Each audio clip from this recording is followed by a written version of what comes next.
Welcome. Today, we're going to undertake a sober analysis of an idea's long and complicated history. We're going to trace how, over 2 millennia, a theological disagreement morphed and mutated into a lethal ideology based on race.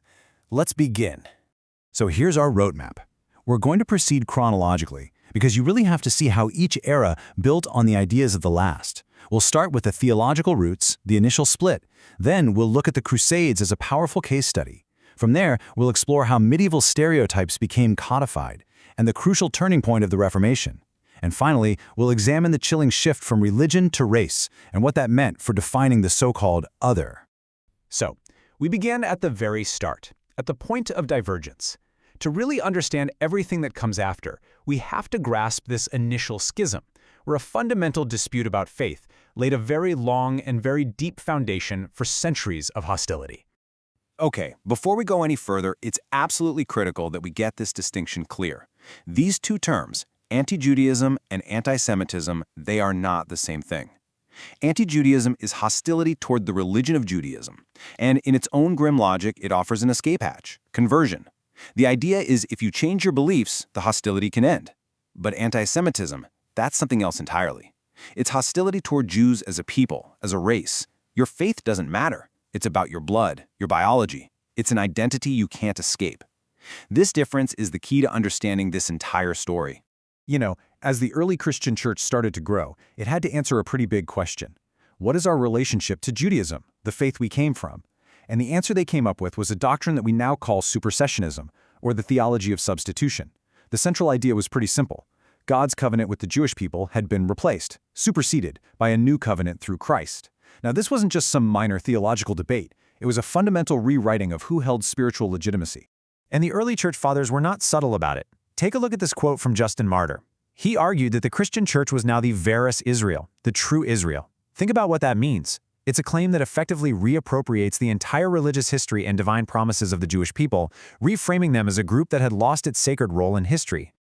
Later on, the towering figure of Augustine of Hippo adds another critical and frankly quite dark layer to this whole theology. Now, he argued against killing all the Jews, but not out of a sense of tolerance. No, his reasoning was theological. His people as witness doctrine said that the Jewish people should be allowed to survive, but, and this is the key, in a state of misery and dispersion. Why? Because their humbled condition, he argued, would be a constant living proof of Christianity's triumph. They were to be a perpetual reminder of what happens when you reject Christ. So with Augustine, the framework is really set. Judaism is obsolete, and its followers are preserved as living relics of a defeated faith. Well, these theological ideas didn't stay locked away in monasteries. They soon exploded into real, physical violence.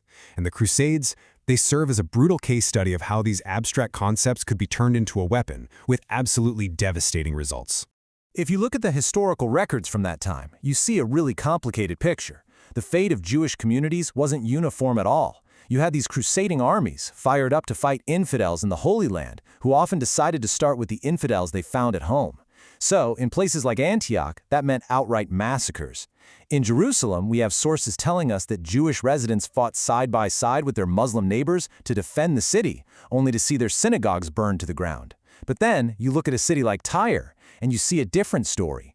Commercial autonomy, though under the thumb of heavy taxes. It wasn't one single wave of destruction, but a whole series of localized, often catastrophic events. So, you have to ask, why the difference? Why was one city a slaughterhouse and another a place of precarious survival? Well, the answer, as it so often is, comes down to economics. These Jewish communities in the coastal cities, they were economic engines. Tyre, for instance, was famous for its glassmaking industry. This Tyre glass was a luxury good known all over the world. And that economic utility, the simple fact that these communities were valuable, often bought them a degree of protection that their faith couldn't. Even the most zealous ruler could understand the value of skilled craftsmen and traders. And this actually leads to one of history's great ironies, a deeply pragmatic, almost paradoxical partnership.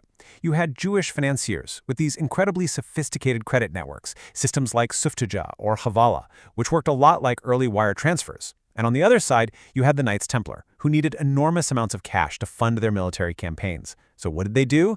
They adopted Jewish banking methods to create their own letters of credit.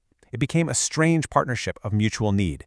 The Jewish bankers had the financial know-how, and the Templars controlled the castles and the roads. For a while, at least, pragmatism won out over piety.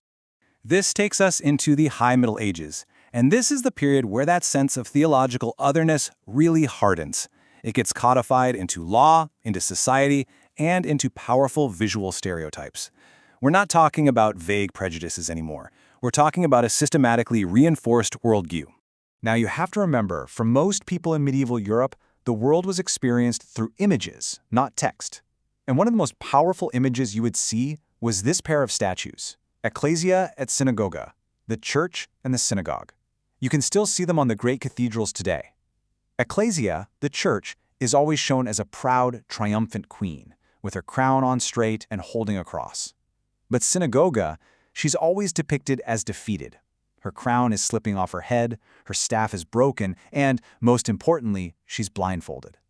It's a visual sermon in stone, a constant public lesson that the synagogue is blind to the truth of Christianity. And this exclusion wasn't just symbolic, it was written into law and fueled by economic anxiety. A huge turning point was the Fourth Lateran Council in 1215. It ordered that Jews had to wear distinctive clothing, like a special hat or a badge, to physically mark them as different. At the same time, the economy was changing. Christians started getting more involved in trade and commerce, which meant they were now in direct competition with Jews. And since the church forbade Christians from lending money at interest, a practice called usury, that economic niche was often filled by Jews.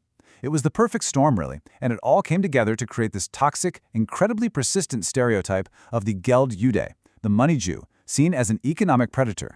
We now arrive at an absolutely crucial moment in this story, the Protestant Reformation, and specifically the words of one man, Martin Luther.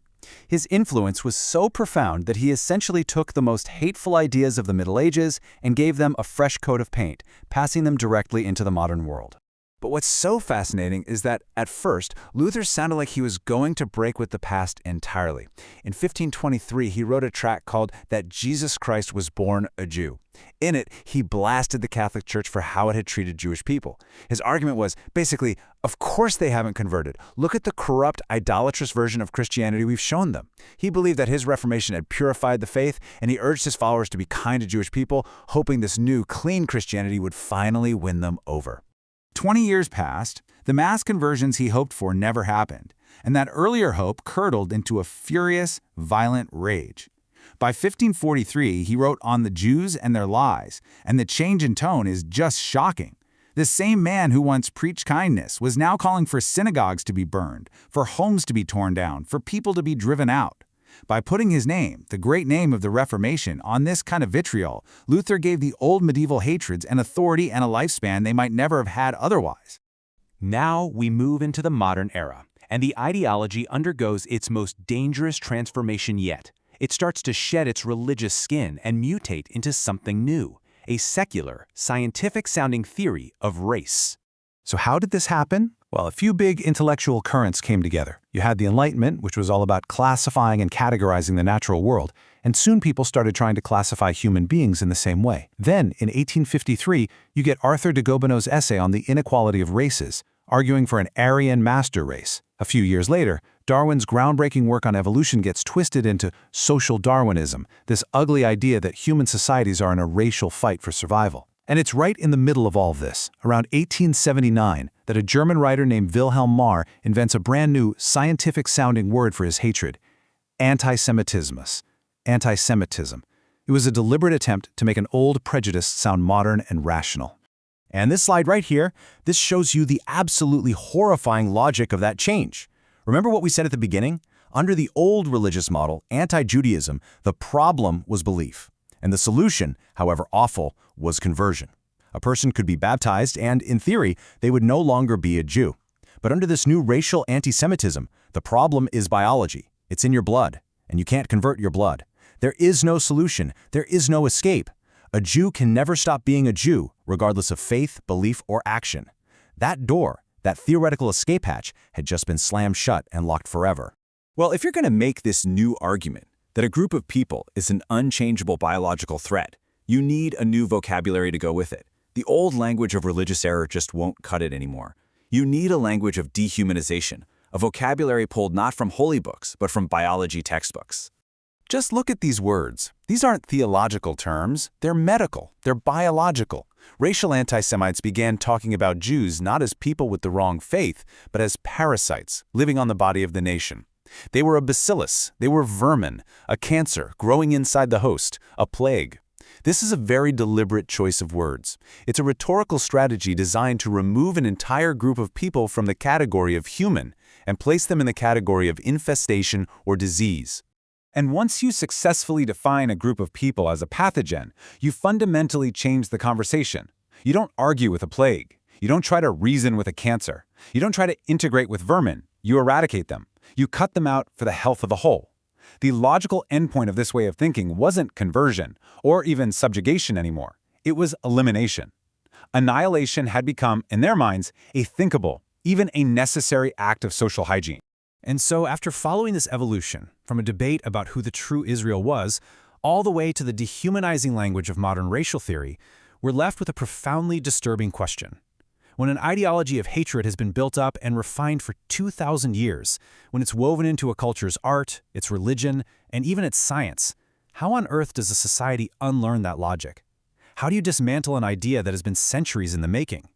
That, I think, is a question we are all still struggling to answer.